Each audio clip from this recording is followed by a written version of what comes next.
hahanapin natin ngayon si God. Now, ang tanong, patuloy tayo na nanambahan, di ba? Ang tanong, tuluyan ba natin hinahanap si God? Okay, tayo lang personally, one-on-one. Si God at ako, tayo, dalawa lang nagtutok, si God at ako. Hindi ko pwede sabihin, ay oo mga kapatid 100% ang ako nananiwala, nagtatanggap ko si God.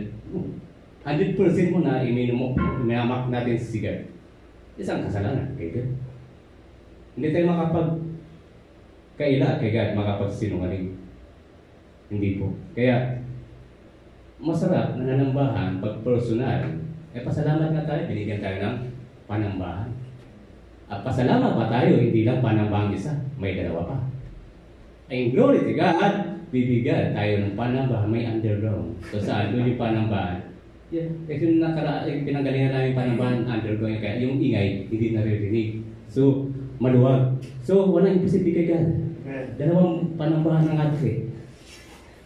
Pag ang lagi nating kailangan, naway, patuloy tayong puspusin ng dakilang pag-ibig ni God na maramdaman po talaga natin ang dakila niyang pag-ibig at siya mismo ang ating hanapin.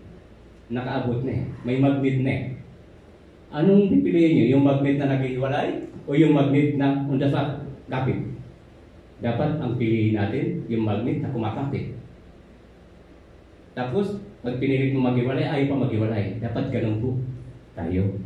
Diyan papasok yung naging sulit na tayo sa pananampalataya kay God. Now, sa pagiging Diyos ni God sa atin, ba't ang tanong, totoo ba na tinatanggap natin si God?